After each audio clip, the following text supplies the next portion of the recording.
the programs that the government is implementing sa Pilipinas. It's not for everyone. As leaders, we should be thinking about the whole country and everyone in it. Anong class ka man?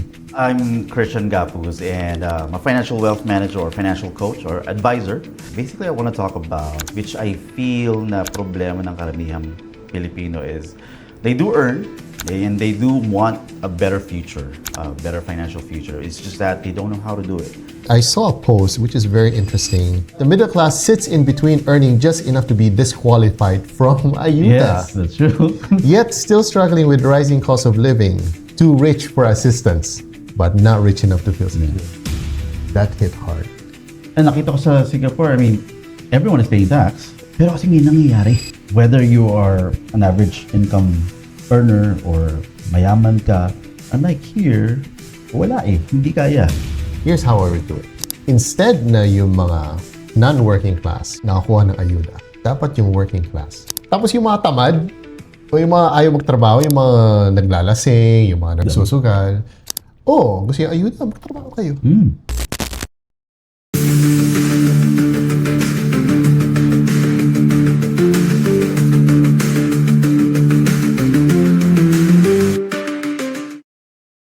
Do you know during the Philippines and the American War, during that time when we were still fighting each other, and then for a certain time, since ang dami namatay na, they decided na truce muna, peace muna. Right. And yung sinabi ni America, lalabas muna sila. Edi okay. Nung lumabas sila, ano yung naiwan? Did you know? Yung mga, syempre, naiwan yung mga base nila, naiwan may military equipments nila and their military vehicles. Right. Yung jeep nila, yes, di ba? Iniwan dito. So there was one Filipino who was, kasi nasa junk shop na yung mga jeeps na yun. So apparently there's this one Filipino who had the idea, I forgot what his name was. He had the idea, gamitin kaya natin for for transportation. Exactly. So yung military jeep na ganito kaliit, pinahaba. Yes. Di ba? Tapos tinaas konti. Yeah. And then that's where they use for transportation. Hence, the jeepney, in the Philippines. Di ba galing? Yeah. I wish we were that innovative right now. Di ba? I think, ito, na-realize ko na natutunan ko na lang din from watching and learning from people. People innovate most of the time because of need. Because of the need of themselves, of the society.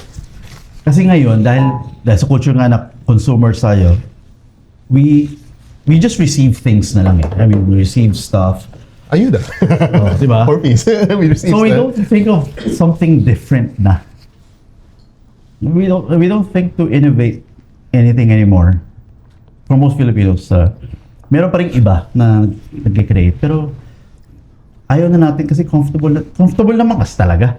Diba? Tatanggapin mo na lang eh. Sino ba naman ayaw tatanggap na lang.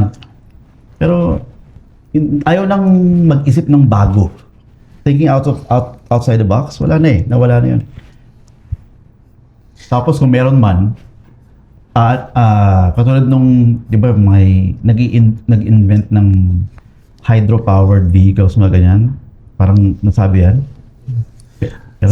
Ano yan eh, I remembered. I forgot his name eh.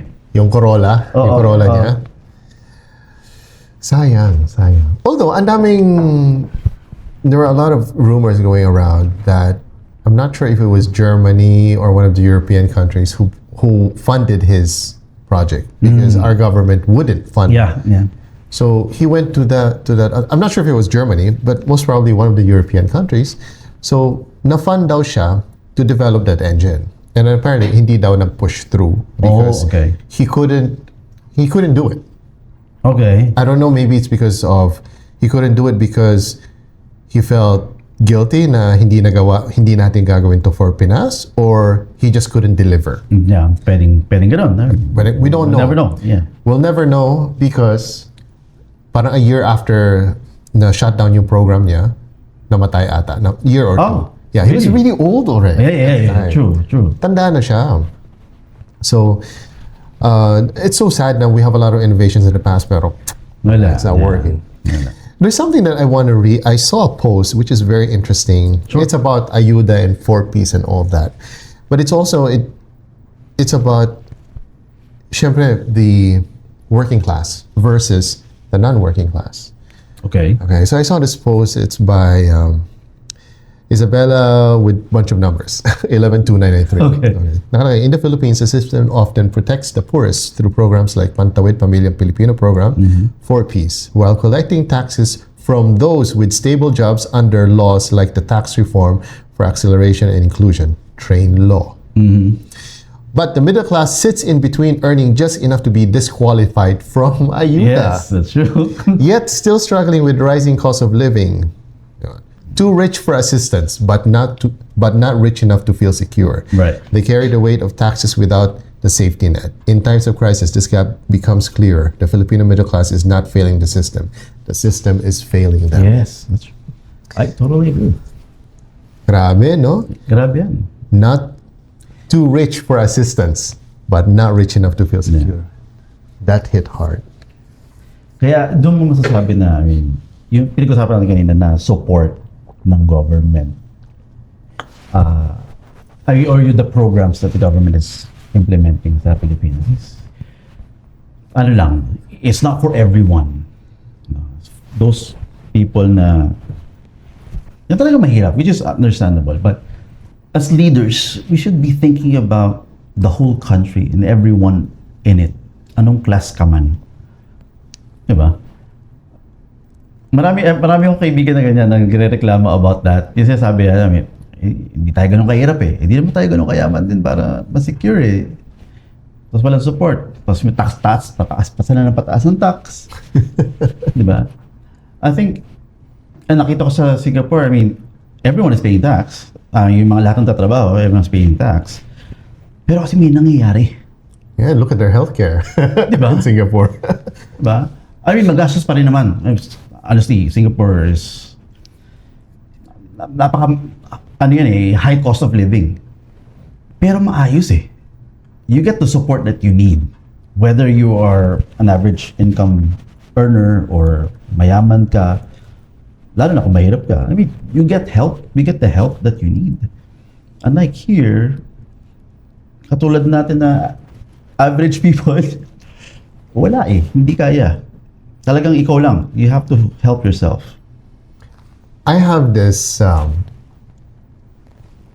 it's not a crazy idea, but if I were to look at the 4Ps, here's how I would do it. Instead na yung mga non-working class, yung nakakuha ng ayuda, dapat yung working class ang may ayuda. So the rule, i-tweak lang. Okay.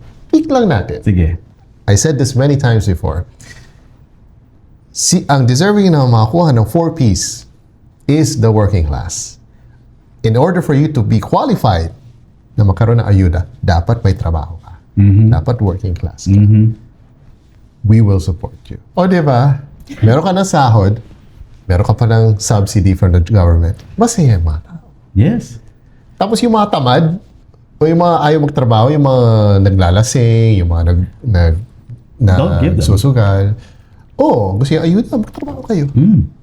Diba? Gusto ko yan. In a way, parang ginawa ng Korea sa mga negosyante nila doon. Really? Kaya nag-develop si Korea after nung war nila with Japan and everything. I saw this in YouTube eh, parang history of Korea. Yung mga ginawa nila mga negosyante, like Samsung, I forgot their business. I forgot the whole story, but meron silang business talaga. But the government said, we will support you, we will fund your business, but you have to focus on this business, this type of different kind of business, like steel or something like that. Pero we'll fund you. We'll fund you everything that you need, yung mga licenses and everything, or certifications or whatever, bibigyan namin sa inyo. Pero ito, focus ka.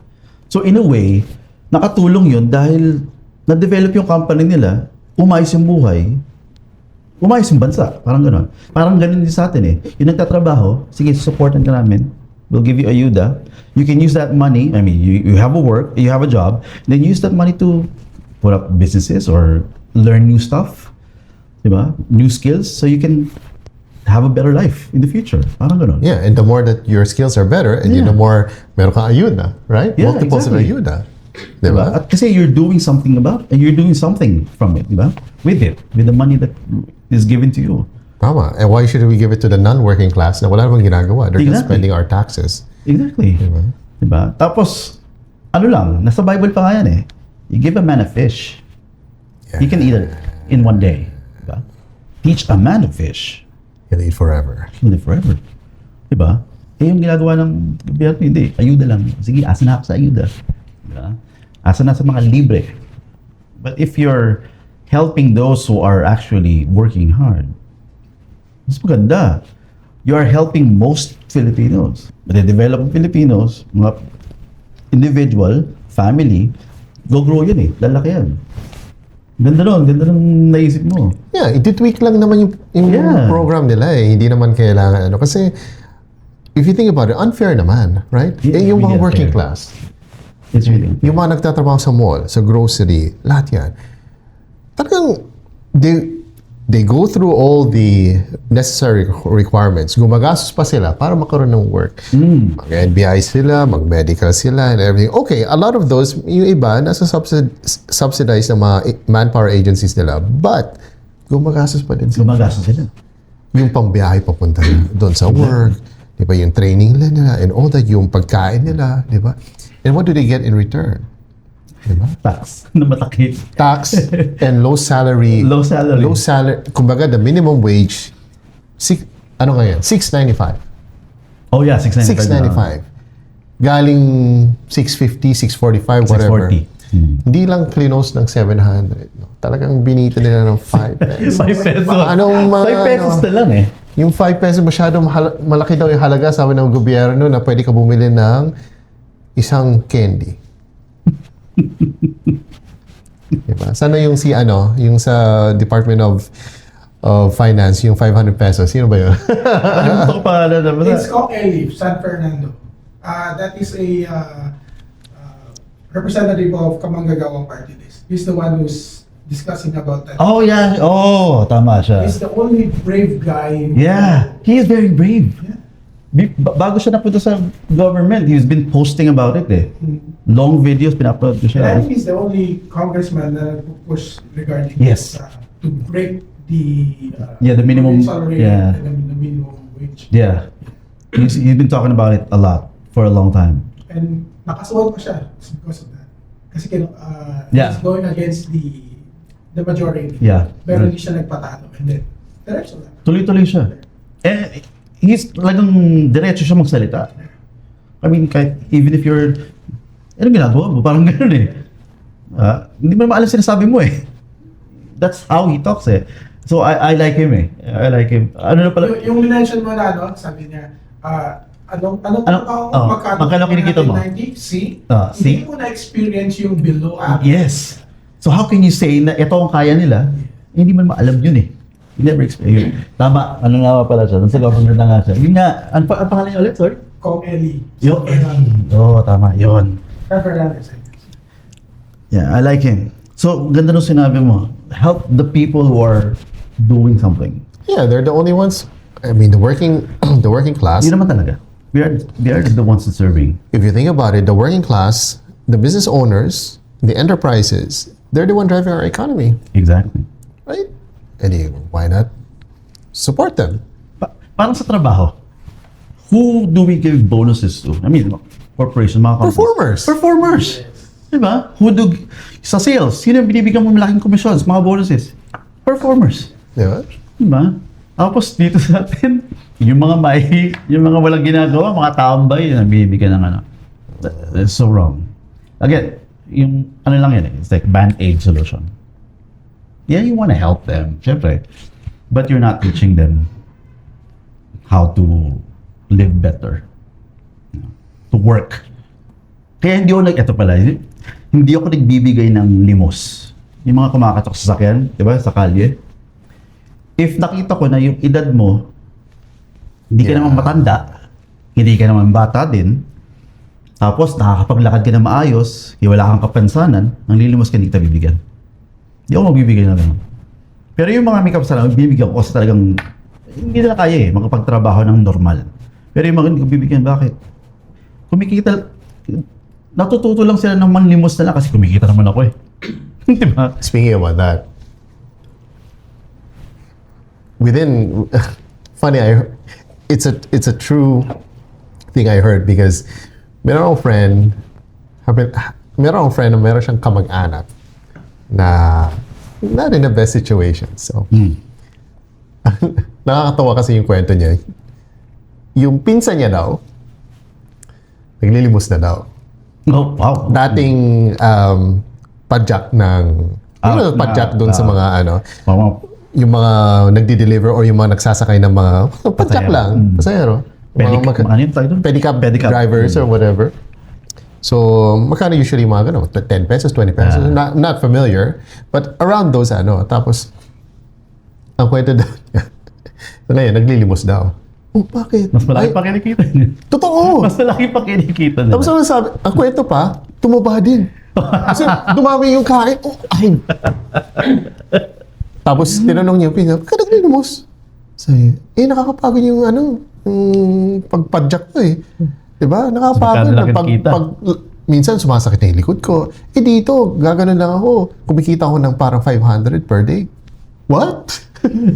What? Almost minimum. Tapos gaganon lang. Gaganon lang. Tapos, di ba? Yeah. Nasa isang stoplight lang daw siya. Guess what? Tax-free pa yun. Oo. Tax free yun. Oh. Kasi, Tapos nakakatawa lang, is tumaba na nga daw kasi grabe. madami na kinakain. Oo. Saka, ano yun nakatayo ka lang Lalakad ka lang ng konti, hindi ka gano'n. Gaganon. Siyempre, 10 out of gaganon ko, hindi bibigay. Pero meron dyan. Meron nagbibigay. Meron. Meron swerte, bibigay ng isang 500, isang 120. Diba? True. Wow. Grabe. Financial hack. Maglimos na lang kayo. Mas malaki pa sa It should be 5 pesos kasi wala nang value yung piso eh. Usually, pag binigyan mo ng piso, bakal ba ako sa'yo? Oo. Ibabato na sa'yo. Magkakaroon ang isip pa yung magbibigay. May piso ko dito. Teka, pakibato sa akin. 5 pesos. Actually, pag nabibigay, minsan, 20 na nga lang. At least, minimum 20. Diba? Kasi, 5 pesos, wala na. Wala nang mararating. Parang piso na siya ngayon. Pero that's true. It's a true It is story. true. Because kilala ko yung tao, yung pinsan niya. At talaga, Yes, nakita kilala mo rin ko. tumaba na talaga. Yes. May picture pa sila. Siyempre, gusgusin na yan, pero it's such a big scam. It You is. know? It is a It's a scam. big scam kasi, number one, di ba? If you don't care about your dignity anymore, you respect your tao. That's okay. It's okay, you go on, di ba? But they're earning bigger than you. They're earning bigger than the minimum wage. Okay? Si minimum wage, kailangan kumain, uniform, Bawas pa ng tax nila bumiyahe, yan. kailangan kumain, gano'n. Tapos, bawas tax, bawas government benefits Yeah. daw, di ba? Yun doon. Kahit walang training, walang requirements, walang ano. Ganun lang, hihingi lang. Magpapaawa lang itsura, nakakaawa. Ganun lang. Pupunta ka sa kanto, Magpadumi ka lang, no? madumi ka lang, di ba? Sa isang dumpster. Yeah. Paglabas mo, punit-punit na. Yeah, exactly. And the worst thing is, yung mga yan, may mga anak. So what will they teach the younger generation? Limos ka na lang. Huwag ka na mag-aral. Hence, yung mga sindikato yun ang di ba? Yes. Hence, sila yung mga sindikato ngayon. Kaya ayoko, hindi rin ako masyadong bibigay sa mga bata. You know, as much as possible. Minsan naaawa ako, nalilimos napapabigay ka. Pero ako talaga ayoko kasi definitely yung kasi naman yung mga magulang doon, naturuan lang yun Tinuruan yung mga bata. Just do that. Ano yun? I mean, walang development. Yun yung tinuturo ko sa mga clients ko din kasi actually yun. Or sa mga kaibigan ko, mga kakilala ko. Mag-aral ka. Aralin mo. Mag-aral ka ng bagay. You don't have to go to school to learn now. Actually, I mean, you can learn skills from the internet. Diba? Yung mga, may sa Facebook na lang, may yung, prepaid phones, diba? Meron mga, mag-load ka, may free internet, may free YouTube ka for a few hours or a few days. Yes. Learn. You can learn a lot of stuff. And then, matutunan mo yun, develop it, talagang, and then, hanap ka ng trabaho, kikita ka ng pera. That's true. Diba? There was a joke going around, but I think it's becoming a reality. Yung mga naglilimos, pag sinabi, ay, wala akong barya, wala akong ano. Lalabas sa QR. Wala na sa QR, pwede Gcash. May QR PH. May Gcash ako. It's happening. Next minute yung may terminal na sila, pwede po credit card. Nagiging social, high-tech na mga malilimos. Grabe, no? Yeah, but that's the reality. Nagiging high-tech din naman sila. How do I know? I don't know if you guys seen this Facebook post. Yung naglilimos, nakita nila, they followed this person. Which parang mag-break na siya. They followed. Tapos, naka-zoom lang yung camera. May iPhone. May Facebook. Wow! Kunyari lang. So imagine, naglilimos, naka-iPhone sila. Hindi naman mamahal na iPhone. I don't know, iPhone, Samsung. But my point is, baka ninakaw niya, pero my point is, meron. papahinga siya na for Facebook. Yeah. Siyempre alam nila kasi nilapitan nila, kunyari naglalakad na. Talagang, I don't know if it went viral, pero I saw this like a few weeks ago. It's very funny. It's very Dito funny. sa Pilipinas yan? Dito! Oh my God. Dito! But not in Manila, in some province, something like that. Oh, okay. Meron din isa yung nakita ko din, yung parang naglilimos, parang pilay. Tapos, nung tapos na siya, lakad na siya, Lakad. stretching na siya. I think I saw that. Oh, that's one Yeah. also, di ba? Grabe. Nag-stretching. Oh my gosh. Alam mo, may Crazy. nakita ako sa ibang bansa. I'm not sure which country it is. Talagang hinuhuli nila yung mga beggars. Oh. Hinuhuli nila in a way na hindi naman ikukulong. Pero pagbabawalan nila manlimos. Kasi, parang ayaw nilang image ng bansa. Parang gano'n. Iniiwasan nilang magkaroon ng mga beggars. Pero, ginagawa nila, tuturuan nila ng mga skills. Libre. Yun yung parang yung fund ng bansa. Tuturuan nila yon. And then, maghanap ka ng trabaho. Niruan ka namin, maghanap ka ng trabaho. Mas maganda yun. Diba? Tsaka dapat gawin nila yan sa mga yung nakakulong din. Oh, yeah. Diba? Yeah.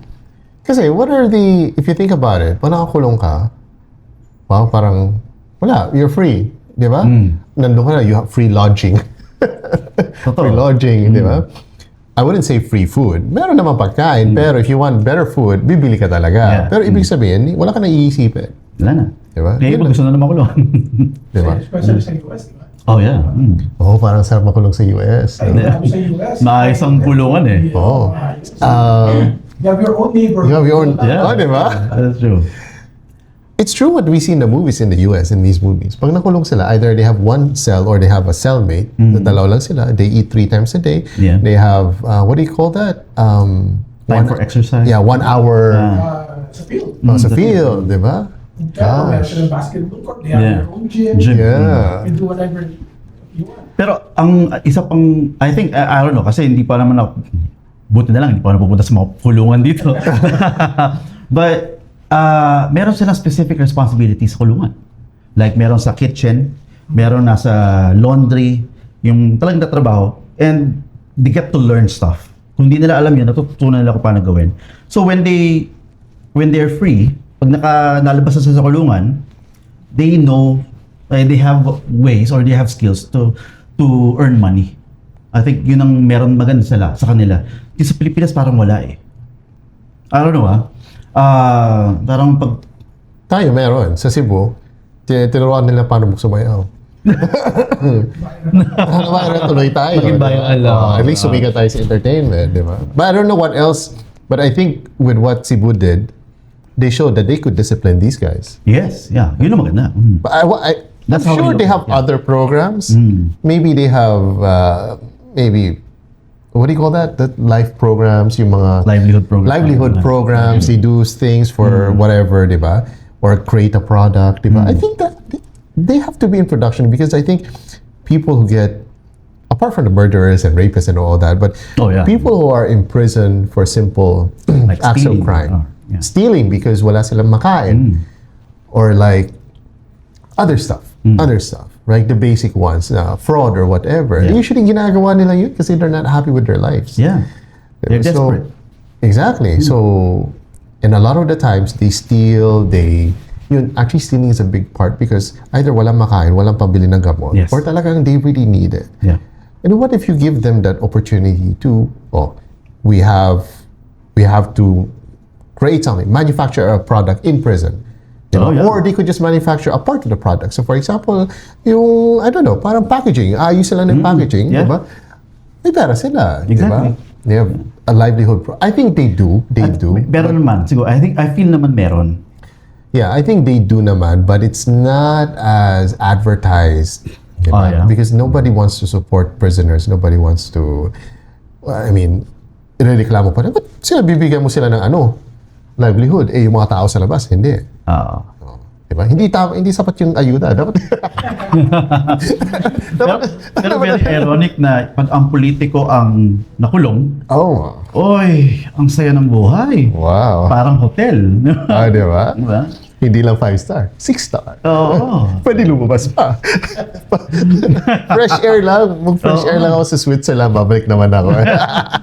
Tapos pag nakalabas, tatakbo ng politiko ulit. Diba? Sasayaw lang muna. Tapos But yeah, I mean, dapat eto na lang yung, siguro may program nga, hindi masyadong advertise, pero kung paano siniset up yung mga kulungan, yung sobrang siksikan sila. Siksikan sila sa, doon pa lang makasabi mo na hindi talaga tinutulungan yung mga yon to have a different life Kasi hindi naman lahat forever na sa kulungan Merong ilang years lang. But the fact na gano'n ang ginagawa mo, you're not giving them a reason to have a better life But then again, also, we don't want to give them a reason for a better life. That's me, We want to give them a reason to serve the community for what they did. Oh yeah, for sure. Diba? Yeah, for sure. Hindi, it's not enough time served. Okay, may pinatay ka na tao, 50 years. Make use of that time. Yeah. Make use of that time. Yeah. Diba? The government should think about na, because you did that, not only time, but You you're have gonna to pay do, for it, yung iba nga pinapa-community service, dapat sila din. Diba? Tama. Nakakulungan, and then may gang ring, and then grupo, and then makakalabas sila ng kulungan, and then, diba? Yeah. I mean, it's not enough. You need to give them purpose. There's a lot of things na pwedeng magawa na makakatulong sa community at matuturuan yung mga yan. I think kulang lang talaga sa programs and implementation. I think. Hindi implementation ang tamang word Enforcement. Enforcement, yes. Enforcement. Oo. With strict, Strict enforcement. Hindi lang enforcement, Oo, strict. Actually. Oh gosh. Parang sa in traffic enforcer. Nag-enforce ng traffic. Para maging ma-traffic lalo. Doon sila magaling. Ba't ang traffic? Meron enforce. Nag-i-enforce ng traffic. Diba? Oh gosh. Those are the things that we just talk about it and we find it funny sometimes, but these are serious stuff that needs action. Mga change. A lot of changes needed. Well, problem is we have a great term. We have a very interesting presidential term. I mean, lots of bad stuff, but lots of good things happen. We found that we're very rich. Yes. Okay. Different perspective lang. Diba? Yeah, that's true. But imagine if you use, like kanina, if you use that money in the best way possible to improve the Philippines, where are we right now? We're probably better than Singapore, better than Hong for Kong. And if only they would subsidize the visionaries of the Philippines, like Ramon Ang, right? He took over NAIA, right? Yeah. And now it's, simple, small changes.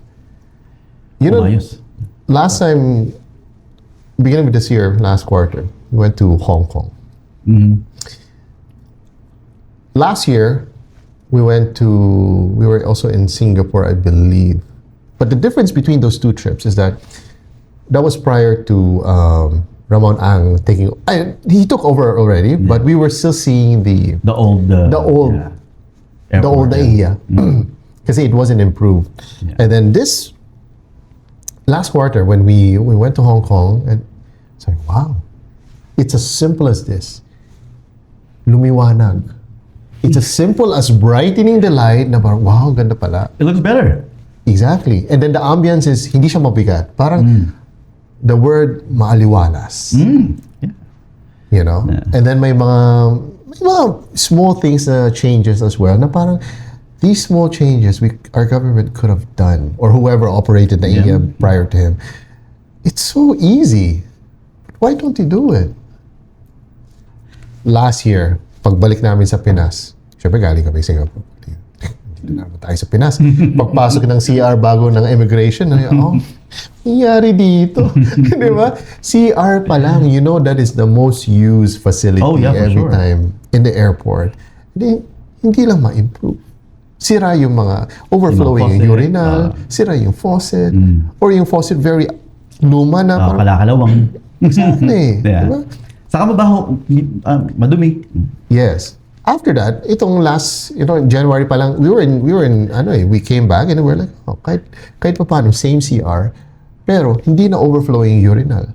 Hindi na overflowing, may naglilinis na. Yeah. Those simple things is very important. Yeah. Diba? Ano yan, I can relate that to anything in life. Most people want yung big change agad. You want to yung extravagant things or whatever. Pero before you can get to that level, small things ang nagbabago sa buhay mo. Doing small things consistently, improving consistently, even the small things. Pag after a while, malaki na yan eh. Malaki ang change na. Akala kasi diba, parang yung mga guy friends, huwag ka mag-gym, parang lumaki ka to. Sige, isang araw, ba't wala? Yan. Small consistency for a whole year. Yeah. And then, pwede ka na mag-bikini. Exactly. Totoo. Diba? It's true. It's true. Laging example yan yung gym. Sa umpisa kasi wala kang makikitang changes talaga. Masakit lang. Masakit lang ang katawan mo. Pero, if after a while, maganda na yung katawan mo, you can be proud of yourself. Same thing with finances, same thing with mindset. No, yung habits. Dati, hindi ako morning person. I'm not a morning person, to be honest. But, unti-unti, una, matulog ka ng maaga. Matulog ka ng maaga. O sige, huwag na lang yun kasi hindi ko pa rin naman nagagawa. Pagkain na lang. Filipino, sabi ko kanina, we eat a lot of rice. Right? Bawasan mo ng konti ang kanin mo. Tapos, araw-araw, bawasan mo hanggang sa, hindi naman kailangan wala kang kainin. If you really like rice, then eat rice. Simulan mo, bawasan. Unti-unti magiging lifestyle. Ngayon, I don't eat a lot of rice. Unless it's fried rice. Kaya ang Kryptonite pala, fried rice. fried rice. Weakness ko yan. Yang chow, mga ganyan. Napakain ako marami. But, I can still control it. Yung dati mag-rice ako, 2 cups, 3 cups. Ngayon, hindi ko na kaya yun. Malakas sa ulam. Pero, ganito lang ang kanin ko, maliit lang. But it started dahil isang step. Okay? Ito lang muna kainin ko. Hanggang sa nasanay na yung katawan ko, nasanay na yung utak ko. Start with a simple thing. Simple thing talaga. And it compounds eh. Yan, ang magandang term, Yeah, compounding. Parang pera. Pera yan, invest in compound. Diba? Yung sa pera na lang. Since, yun ang yung linya ko talaga. Simula kang mag-ipon 5 pesos a day or 100 pesos. Magugulit na lang, may 3,000 ka na isang buwan. Diba? Kung lumaki ang income mo, taas mo yung savings mo. The problem with Filipinos is lifestyle inflation. Doon sila nagko-compound. Doon sila nagko-compound. Diba yung rice, yung dalawang rice, nagiging 3, nagiging 4. Tapos doon nga, sa consumerism, diba, laging... We consume more. Yeah, compounding sa luho. Yes. Remember, we had a podcast session a few weeks ago. And our equipments, we just use minimal equipment. And then we went into the elevator. We were here in SM. We went in the elevator and we saw these, I don't want to judge them or anything like that, but we still just three guys who are friends, okay? And we know that they work in the grocery kasi naka-uniform eh. Okay. Okay. Tapos yung isa doon, naka-high-end na iPhone. Wow. Napatingin ako sa kanya eh. Sabi ko, Titi, I mean, How were you able did to he- afford that? hindi lang yun. We're not judging. He probably, inipon niya. Inipon. Okay? But it's so rare that you see someone like that. Oh yeah, for sure. Na, no, but you could tell from the guy, compared to the three guys na, parang siya yung leader nila. Okay. So parang masasabi mo parang siguro he took control na parang siya yung di ba sa barkada masasabi yung mo alpha. din yung alpha, di ba? And then I looked at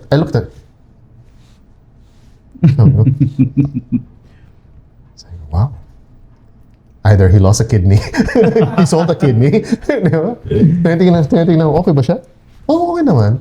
And I know it's a iPhone. I have one. It's similar. You could really tell. Yeah. You know? You know how it looks like. Hindi siya latest model, but it's one of the latest. Parang 2 models ago. Di ba? So that's still expensive. And it's still an iPhone. Diba? Exactly. And we know he works, sabihin natin visor siya o manager siya. They won't afford that. Pero mukhang binata. So bachelor pa din. Kasi may barkada eh. Whether it was a great investment or not, okay, if he's using it just para pasikat, that's bad. It is. Diba? It is. Para lang magyabang, nakaano ako ngayon. Diba? Just to get the girl's number. Lagi mo ang number mo. Wow, sige nga. Actually, yan. Isa yan sa mga kailangan mabago sa Pilipino. Yung ano kasi, siguro, it's also consumerism at yung optics. I think what we care so much about what other people think about us na kailangan maganda itsura. Ito ko. Ito yung magmukha akong ganito even though you're not. So, doon kaya tayo hindi tayo na nawawala sa status natin, sa estado natin sa buhay kasi ganun tayo eh. Gusto natin, kailangan may bagong iPhone, kailangan makabili ako noon. Instead of that money, yung kumari yun, sabi mo, sa grocery, yung inipon niya, naipon niyang pera, kung nag-ipon man, sabi natin nag-ipon, i-invest niya. Para mas lumaki ang pera niya. Yung YOLO kasi, I feel, the YOLO. Feeling ko din ganun eh. Baka kasi hindi ko na ma-experience yan, bumili na ako, enjoy ko yung pera ko. Yeah. I think doon nagsisimula yan. Siguro dapat control lang yung YOLO mode mo, no? Kasi minsan sometimes I have that times na parang, shit, I have to enjoy. Pero another side of me, like, parang may angel and demon, parang Yeah. Siyempre, the angel always wins, di ba? Kasi siguro back then, kung wala pang family, maybe it would work. But right now, with family, there's a lot to have to think of consider, you know? Running a family is like running a business. Oh, yeah, for sure. A business that will last forever. Oo. At lagi may gastos talaga yan. Oh, sobra. That's one thing that we sort of shifted, me and my wife. We decided that we have to run the household like a family. Like a business. Oh, And yeah. we did. May tasks. No, it's not only that. In business, what do we need? Diba? We need capital. Capital, yeah. In business, what do we need? Employees. Yeah. In business, what do we need? Marketing, Right. sales. In business, what do we need? Accounting. Yeah. Finance. Yeah. So, my department, my finance department, my accounting department, may ganito ganyan, di ba? Lalo yung accounting department. Oo, importante. Number one, yan. Yung sinasabi mo. You have to have clarity. You have to list down everything. List down everything. Know where your money is going, yeah. We did that. We right now, we treat our household, our family, as a corporation. Which is good. Yeah. Wow. Nice. Yes, and it's a great hack because if people are like, bahay mo yan. Ano ba? Hello, bahay mo, may expense. Yes. You have to think of innovations, how you could decrease the expenses. The kids' school, their tuition, the food, the whoever, yung mga household angels mo, yung driver mo or whatever. You gotta treat it as a corporation. That house is not a liability, but it's a big expense. May operational cost eh. Sobra. Oo. Diba? May At forever operational yun. cost. Hindi na mawawala yun. Exactly. And you have to delegate. Diba? Yeah. Ikaw in charge sa ganito. Ako in charge sa ganito. Yeah, my kids, I delegate them right now. I delegate them. Even the youngest. bring this file to mommy, go up. Nice. May delivery si mom, go up, give it to her. Ay, mga simple ganun, delegation. Diba? So, ngayon, yung panganay, he's only 7 years old, but he's very matured for his age. Inuutosan ko not only household cleaning or whatever, but inuutosan ko na for example, like a few days back, but I was actually teaching him about, if people are not aware, we're in the age of AI. I was teaching him how to vibe code. Wow. Yeah, Nice. and he's not even a programmer. I'm just teaching him. But you know what I taught him? I taught him how to create his own game. Wow. Yeah, so you could vibe code a game, and then sabi ko, start simple, and then go as crazy as you want. Yeah. So he started simple, and then he vibe coded. Well, when you say vibe code, kasi you code using AI, but using the normal English words. So for example, siya as a kid, he vibe code that, I want to create a game that is like a galactic shooter where it shoots down enemy spaceships. So AI, run. Yeah. Gagawin na niya. Gumawa siya. You could control it. May score. Talagang galactic. Parang may shooting siya. May spaceship siya. And then he started experimenting. Gumawa siya ng parang futuristic na snake. Snake sa Nokia, gano'n. May bullets pa yung snake. Snake. Diba? May gunship and all that. And then apparently, sumuko din yung AI because gumawa siya ng, he got so smart about it. He prompted na he wants to create a game just like Minecraft na may ganito ganyan, may servers. Naging complex na. Naging complex. Sabi ni AI, ubos na yung tokens. Hindi ka naka-premium. Sabi na, what is this? This AI is Sabi, but at least you know where you started in So, this time, you never know. Baka pag laki niya, he could create a game, benta niya, di ba? That's true. That's the skills that we have to invest in. At makikita mo yan sa mga it's sa mga Chinese culture yan. It's a culture sa mga Chinese families.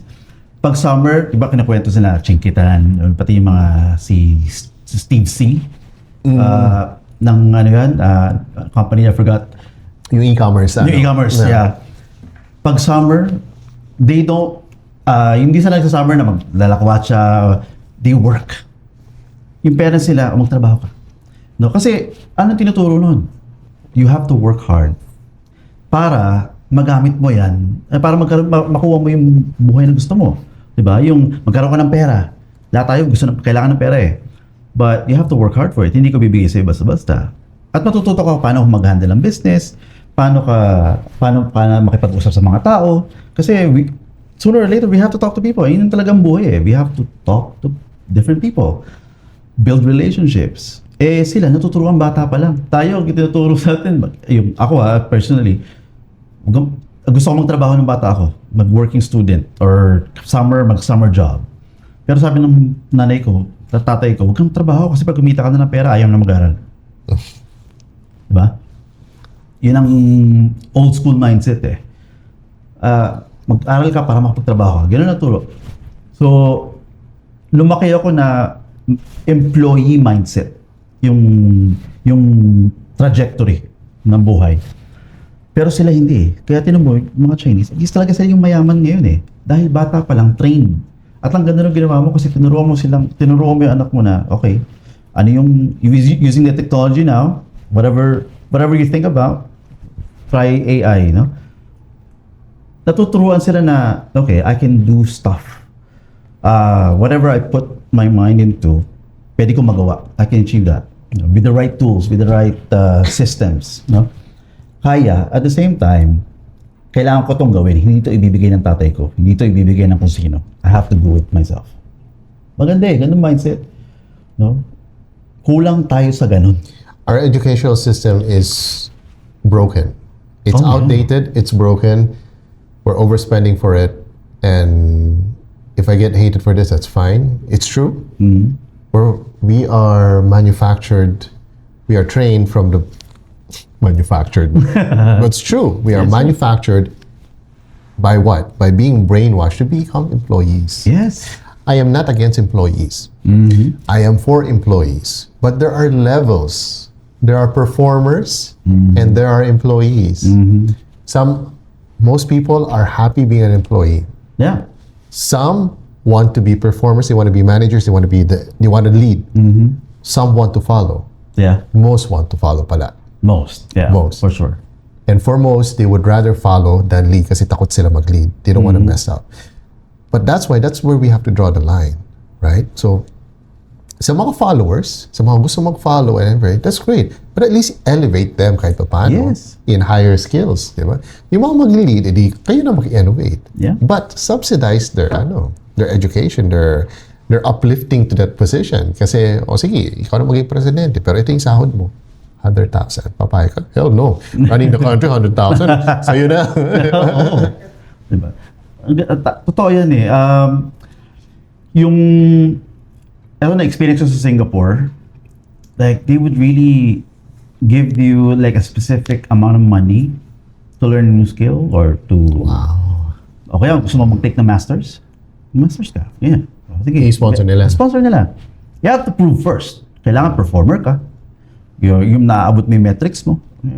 You have proven yourself na you're someone na ginagamit yung skills for the benefit of the company, di ba?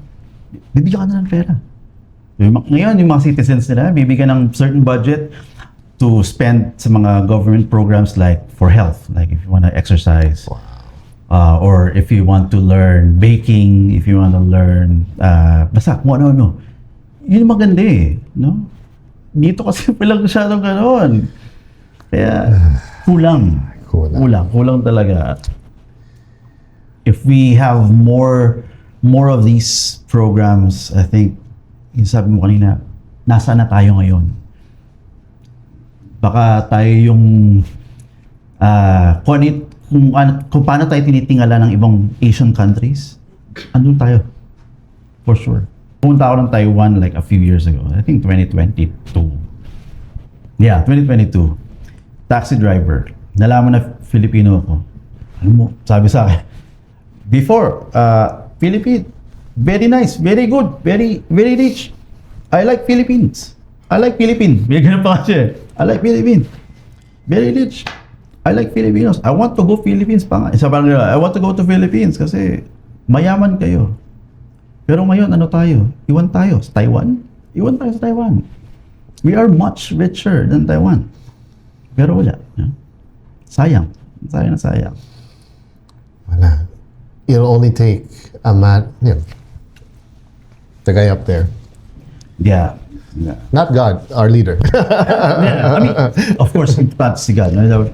Pero yung nandito sa earth na sa Pilipinas na mag-guide sa atin, yung wala kulang.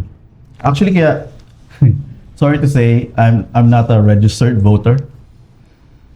Dahil personally, I don't see anyone that could really lead us.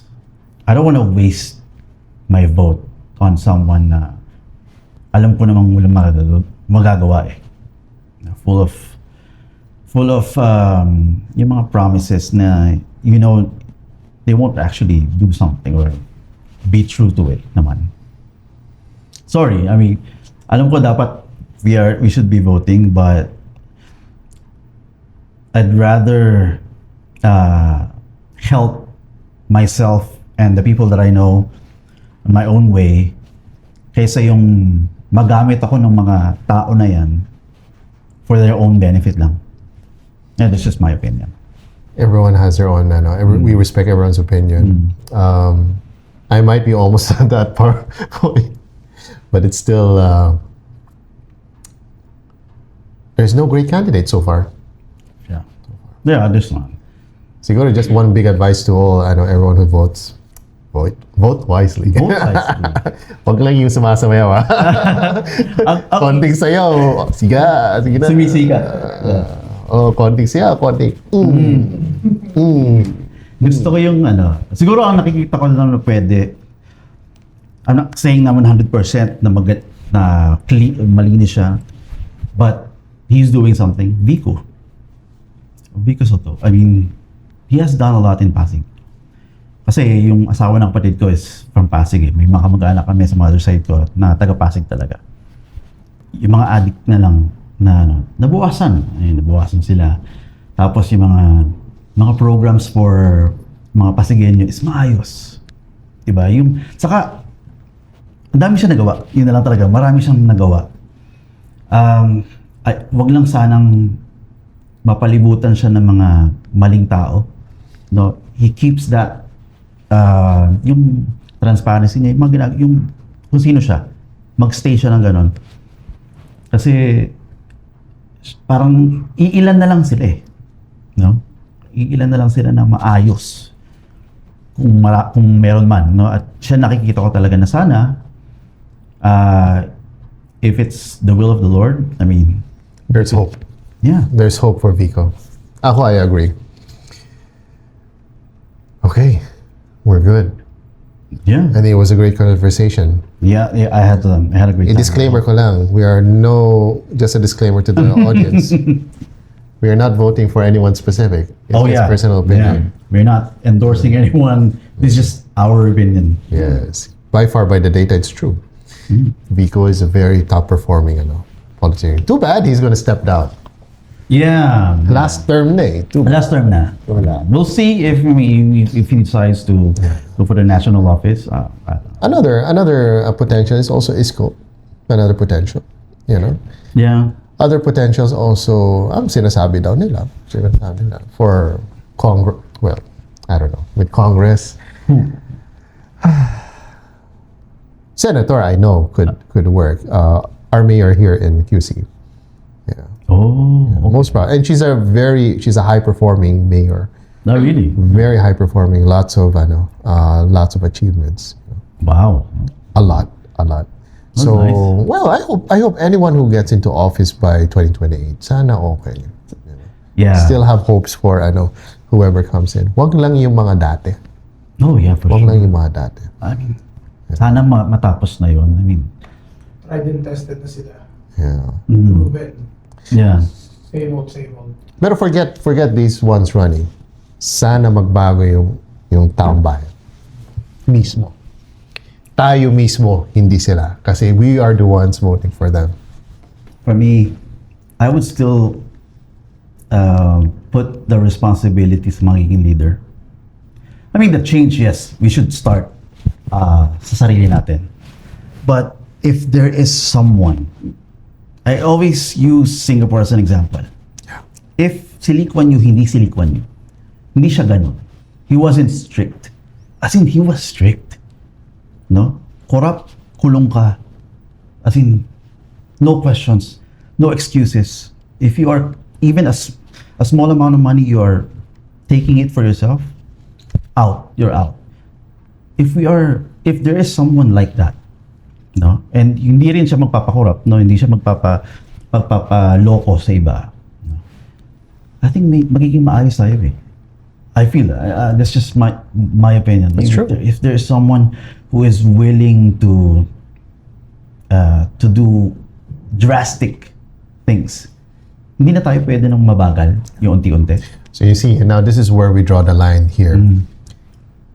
We are now the followers. We need someone to lead. Yes. See?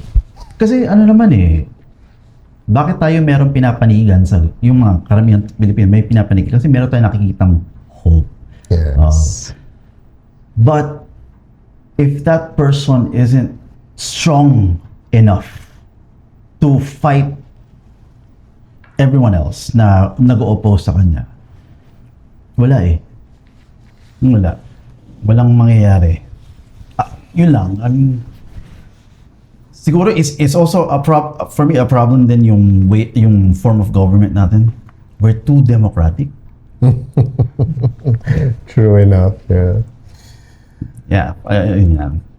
Masyado nang na sa politics. I don't wanna No, but it's true. It affects everyone. So it might as well be part of it, diba? So, like I said, we're not endorsing anyone specific, Yeah. but if you want us to endorse you, our pockets can be filled.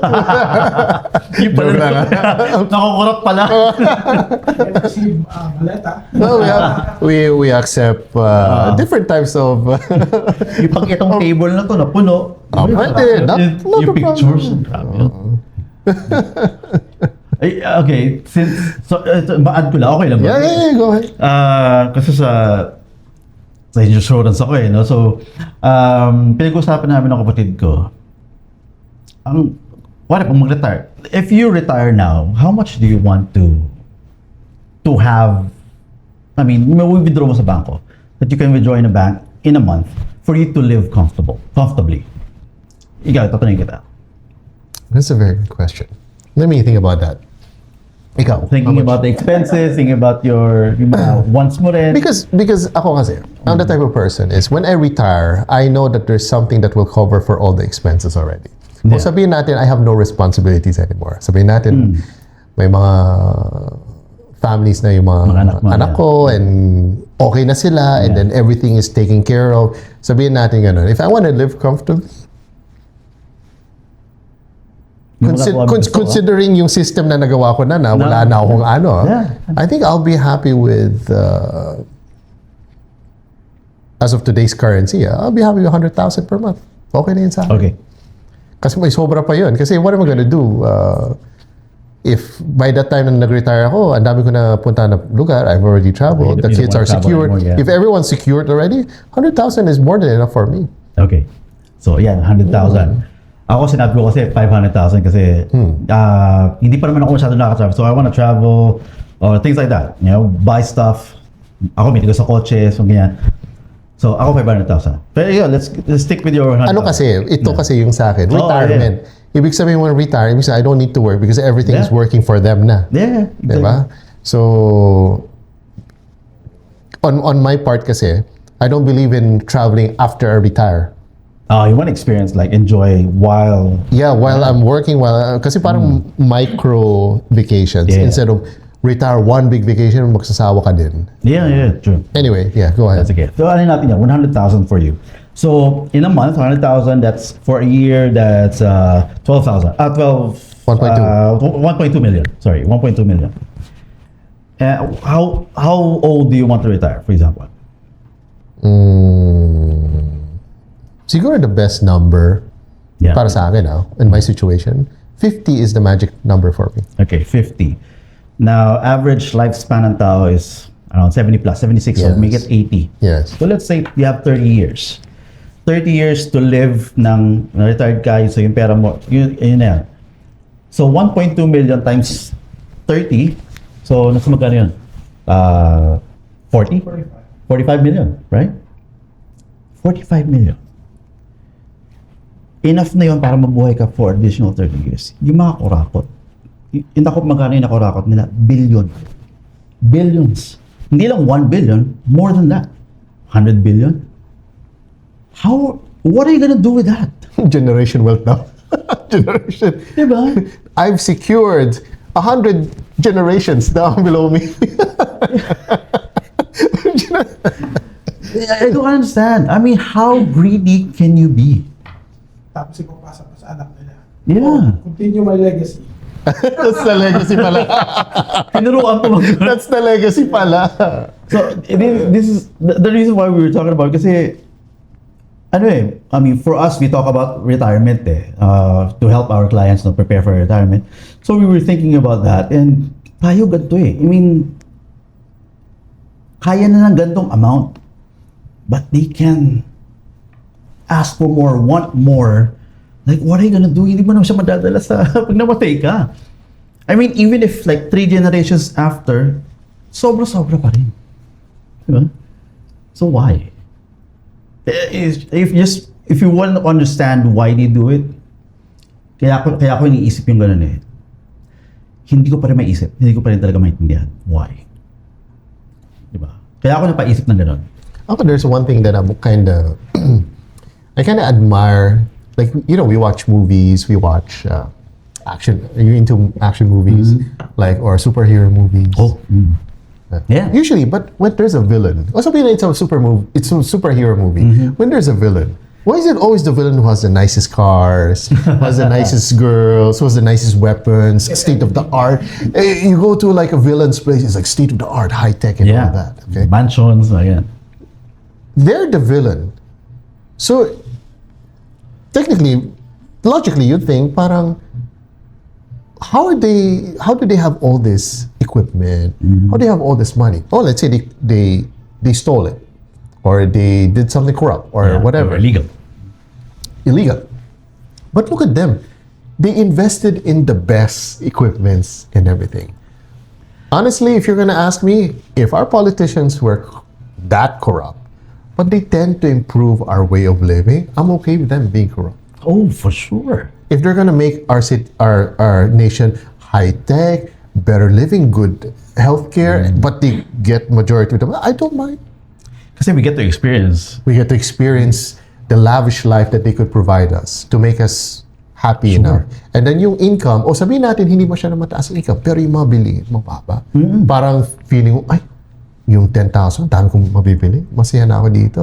And then you're secured, you have everything. I'm fine. Yeah. Di ba? Yeah. So you get all the money, get all the taxes, but give us the life that we want. Yes. Yeah, that's true. I think that balances out. Di ba? Oh, Ano lang eh. different perspective lang, di ba? Yeah, I mean, kasi parang yung mindset na hindi mo na control yun eh. Hindi mo na makokontrol yun. Pero something that we can also receive from them, from what they're doing, maka-benefit, I mean. Oh, parang I think, you can let it go. Parang gano'n. Di ba?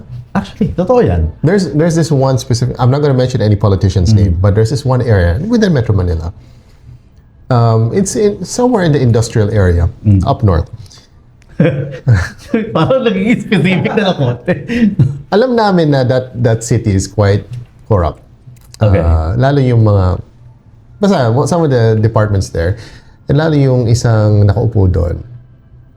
We know that he's corrupt, we know he gets but he's improving the area. He built a new city hall na parang, wow, you go to the city hall, meron kang Starbucks, meron kang Bangko, meron kang Social, McDonald's. no? Social, na. People are supporting him. Yeah. At least he gave us a nice place to hang out. My city hall is within reach by parking and everything. So sabi ko, why not? Okay sa akin. Take my money. Yeah. You gave us a good experience. Yeah. Yan tuloy, pag nandun ako, tambay din ako doon. May Starbucks na doon eh. Di ba? I'm waiting for my family. Oh, at least meron. Ang ganda pa ng City Hall.